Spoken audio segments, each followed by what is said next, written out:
नमस्कार दोस्तों, कैसे हो आप सब। आप सभी का स्वागत है मेरे यूट्यूब चैनल प्रभा क्लासेस में। हमें उम्मीद है आप बेहतर होंगे, आपका स्वास्थ्य ठीक होगा, आपकी तैयारी बहुत अच्छे से चल रही होगी।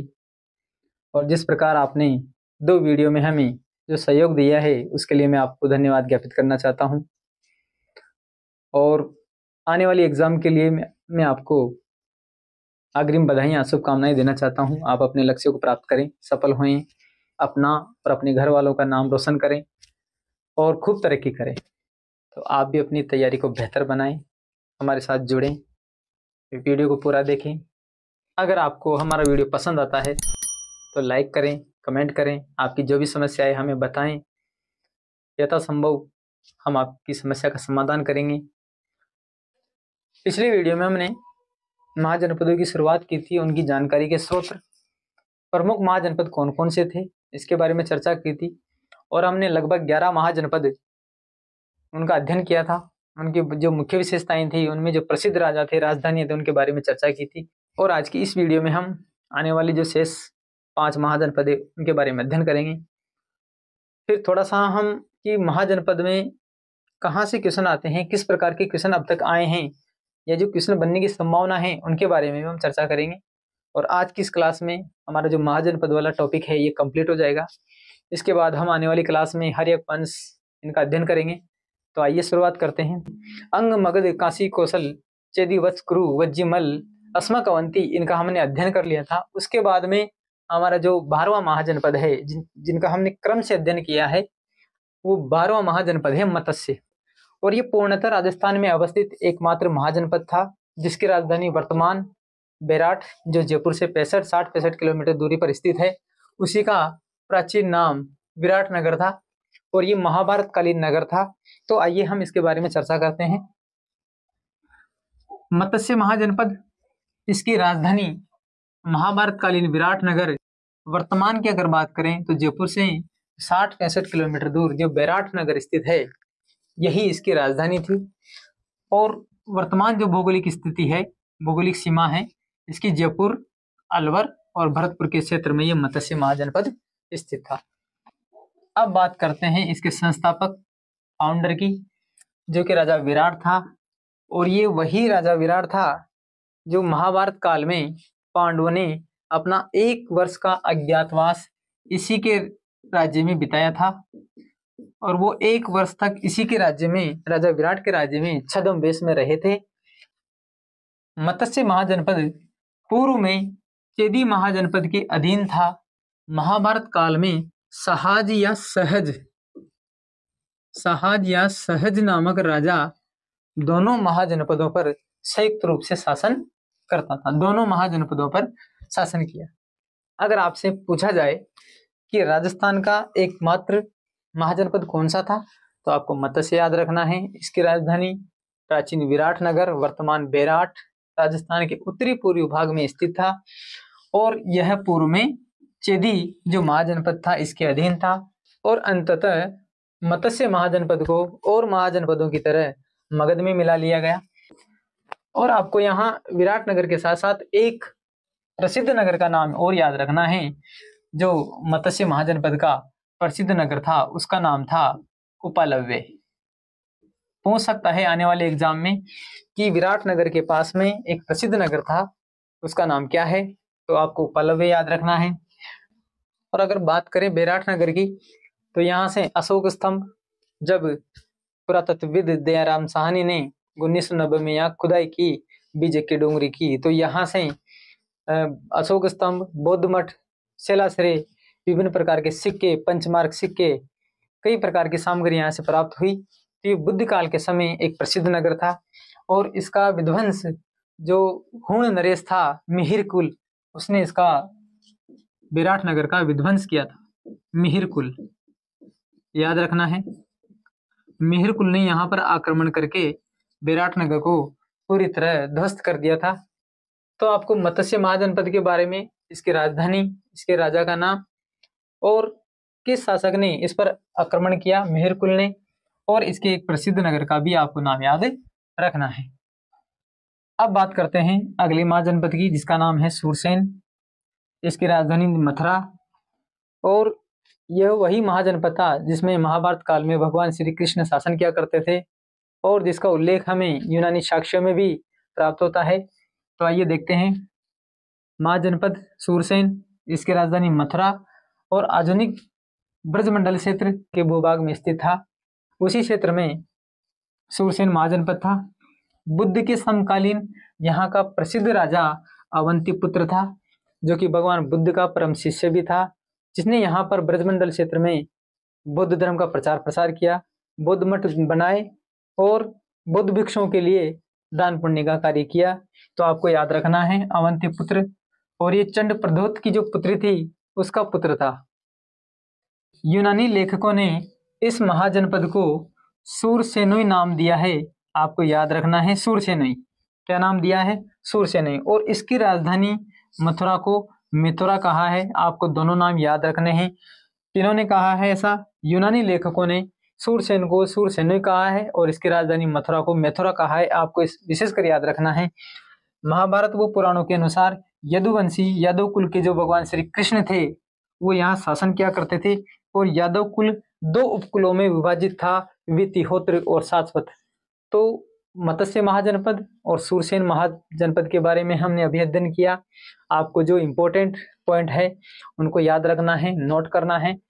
अब चलते हैं हम अगले महाजनपद की ओर। इन महाजनपदों को पढ़ने से पहले मैं एक निवेदन करना चाहता हूं कि आप जब भी पढ़ो तो आपको ये लगना चाहिए कि मेरा एग्जाम कल है और मुझे कल ही पेपर देने जाना है, तो आपकी तैयारी और बेहतर होगी।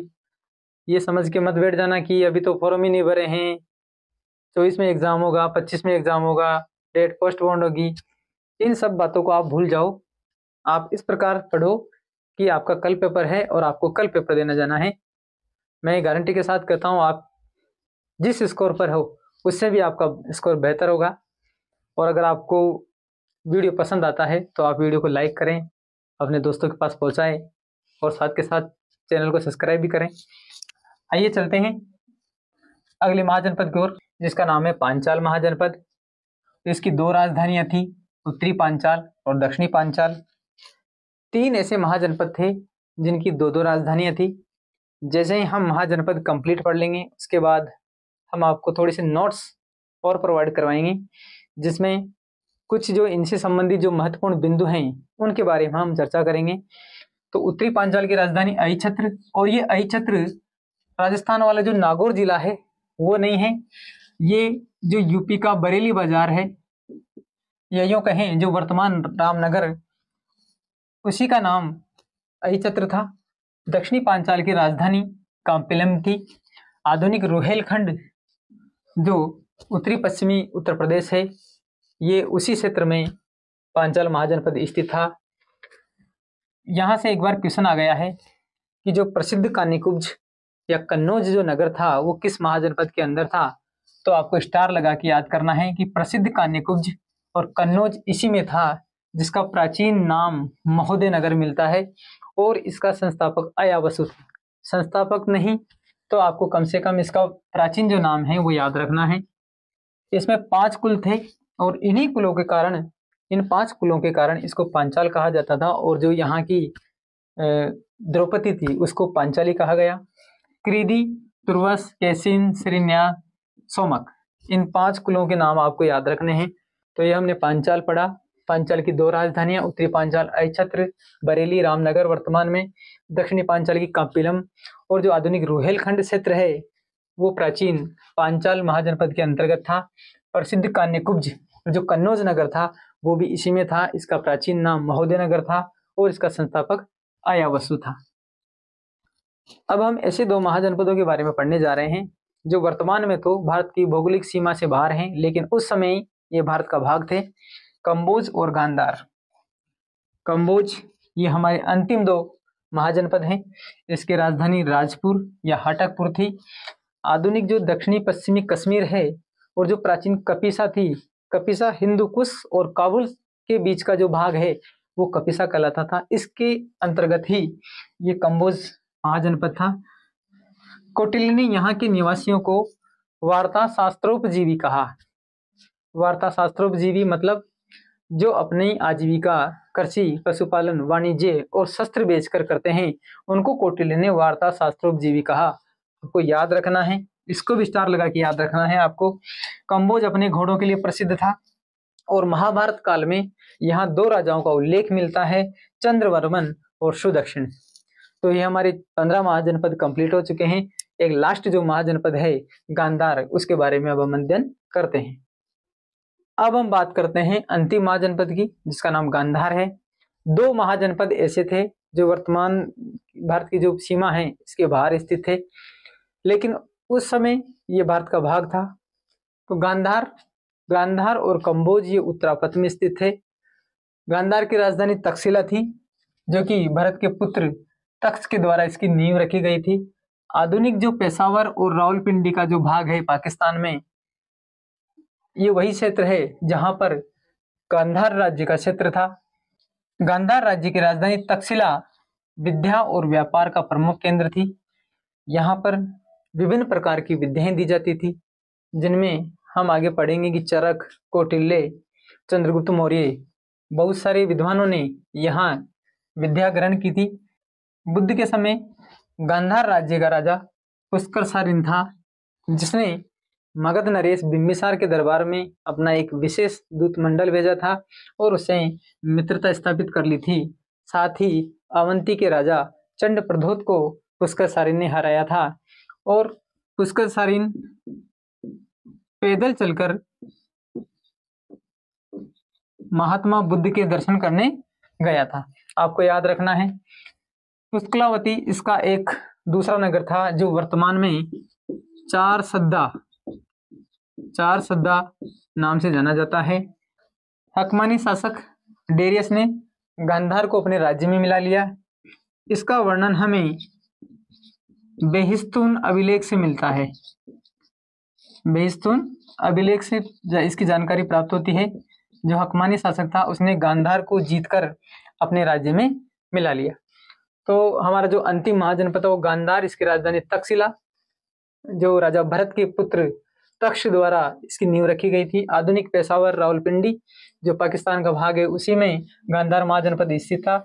तक्षशिला व्यापार और विद्या के लिए प्रसिद्ध केंद्र था और बुद्ध के समकालीन यहाँ का राजा जो पुष्कर सारिन था, उसने बिंबिसार के साथ मित्रता स्थापित की और अवंती के राजा चंड प्रद्योत को हराया। पुष्कर सारिन पैदल चलकर बुद्ध के दर्शन करने गया था। पुष्कलावती इसका दूसरा नगर था और हकमानी शासक डेरियस ने गांधार को अंततः अपने राज्य में मिला लिया, जिसका वर्णन हमें बेहिस्तून अभिलेख से प्राप्त होता है। इसी के साथ हमारे जो 16 महाजनपद हैं वो समाप्त होते हैं। हमें उम्मीद है कि जो वीडियो के माध्यम से आपको जानकारी दी गई है आपकी परीक्षाओं के लिए बहुत उपयोगी होगी। आप इनको बार बार याद करें, इनके नोट्स बनाएं, इनका दोहरान करें। फिर भी अगर आपका कोई सवाल है, कोई समस्या है, आप निसंकोच कमेंट करें। अब हम थोड़ी सी चर्चा उन विषयों पर कर लेते हैं जहां से क्वेश्चन बनते हैं या अब तक जो परीक्षा में क्वेश्चन आए हैं किस प्रकार के क्वेश्चन बने हैं। अब चर्चा करते हैं 4-5 सवालों पर, इनका जवाब आप ढूंढें। आप देख सकते हो कि विभिन्न एग्जाम में कई बार ये पूछे गए हैं। इससे आपको ये पता लगेगा कि किस प्रकार से आपके पेपर में क्वेश्चन आ सकते हैं, आपको किस प्रकार अपने आप को तैयार रखना है, अपने नोट्स तैयार करने हैं। आप पहला सवाल देखिए, स्वपनवासवत्ता नाटक किस राजा से संबंधित है?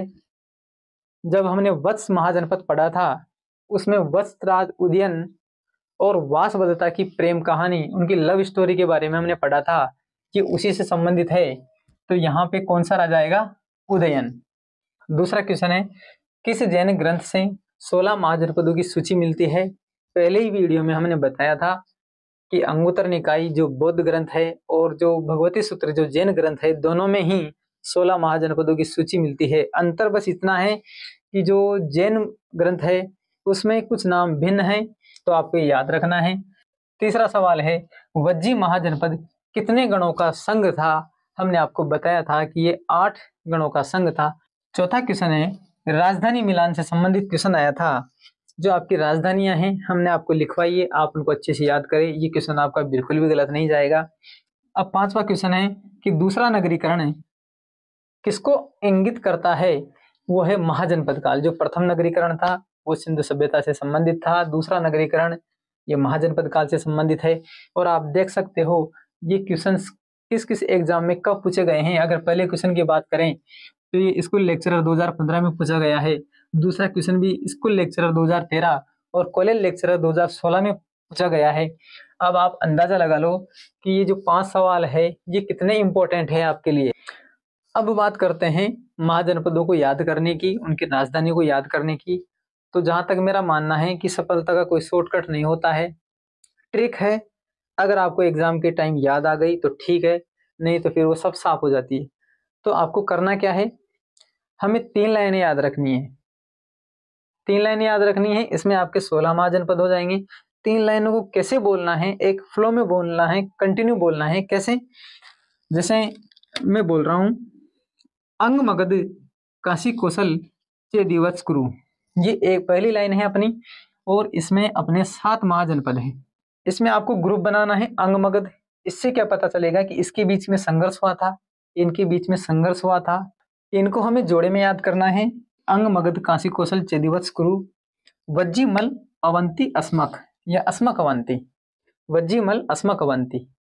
इसमें 4 महाजनपद हैं अपने। अब बचे 5 महाजनपद, मत्स्य सूरसेन कंबोज गांधार पांचाल, ये हो गए 16 महाजनपद। कैसे बोलना है देखो, अंग मगध काशी कौशल चेदिवस कुरु वज्जीमल अस्मक अवंती मत्स्य सूरसेन कंबोज गांधार पांचाल। आप कंटिन्यू इनका बार बार अभ्यास करोगे तो ये तीनों लाइनें आपको बिल्कुल कंठस्थ हो जाएगी, आप इनके नाम नहीं भूलोगे। एक बार और रिवाइज करते हैं हम। अंग मगध काशी कौशल चेदिवस कुरु वज्जीमल अस्मक अवंती मत्स्य सूरसेन कंबोज गांधार पांचाल। इन तीनों को एक साथ बोलना है, इन दोनों को एक ग्रुप में बोलना है, इन दोनों को एक ग्रुप में बोलना है। ऐसे ही इनको अगर आप बार बार रिवाइज करेंगे तो आपको, मुझे उम्मीद है कि 16 महाजनपद है आपको बहुत जल्दी याद हो जाएंगे। इसी के साथ जो महाजनपद से संबंधित हमारा टॉपिक था ये आज पूरा हो चुका है। अब हम आने वाली क्लास में हर एक वंश का अध्ययन करेंगे और उससे संबंधित महत्वपूर्ण जानकारी आप तक साझा करेंगे। और हमें उम्मीद है कि जो जानकारी है आपको बहुत पसंद आई होगी। अगर आपको जानकारी पसंद आती है तो वीडियो को लाइक करें, चैनल को सब्सक्राइब करें और जितने भी अपने जो दोस्त हैं उनके पास ये वीडियो शेयर करें। तब तक के लिए धन्यवाद।